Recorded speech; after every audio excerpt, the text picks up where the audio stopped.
My little brother at age 14 is the exact polar opposite of who I was at his age. And I know you're all thinking, oh, Kristal, you were cool, you were charming, you were fun.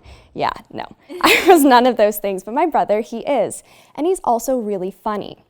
But we get calls home from school kind of often about the jokes he makes in class, or the fact that his jokes and his antics are disruptive in the classroom. His friends, they all think he's a riot though. So why is my brother like this? Why is it that my brother, at personal cost, will go to such lengths to get a laugh out of his friends? And not just my brother, but people in general place immense emphasis and importance on the value of comedy. We feel such pressure to be perceived of as funny, and by that same token, we kind of really like to be around people that make us laugh. So why is all this? Well, at the level of the individual, a good sense of humor can actually confer a number of psychological and even physiological benefits. So it might even be in our best interests outside of any social influence. Okay, so laughter has actually been shown to lower blood pressure, release endorphins that counter cortisol and adrenaline, and even help facilitate the brain to release dopamine, the happy hormone. On top of this, laughter provides a mental break and sort of helps us to replenish mental stores during a difficult task.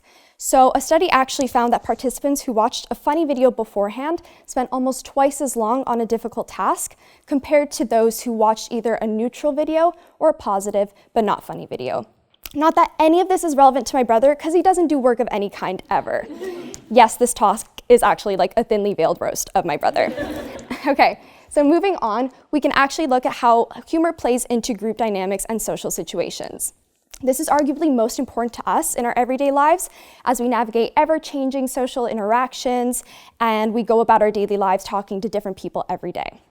So humor can convey a number of social norms. So basically, humor through laughs can sort of communicate group norms. So for example, when you tell a joke to a group and you get a few laughs, this is likely to feel like really validating and personally affirming.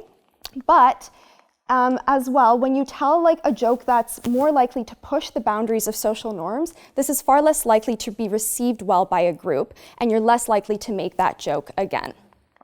Okay, now let's think about whether or not we can consider humor sort of as a macro issue. So let's consider a teenage boy, his father, his father's father, and his father's father's father. So what each of them considers to be funny is likely to vary wildly. So now I have a case study for your consideration and your entertainment. I'm going to be showing you two images. One of them was sent from my 14-year-old brother, the other from my mother. But in each of their mind's eyes, these are the funniest photos on their phone. So try and decide for yourselves which one belongs to my 14-year-old brother and which belongs to my mother. So what's socially accepted as being funny often changes and morphs and reflects norms, taboos, and the current landscape of societal issues.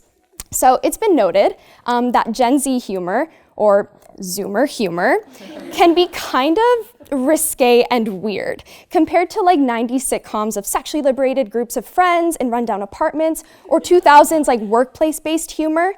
Modern comedy transmitted through memes, kind of surreal, kind of nihilistic, but maybe that's just a sign of the times.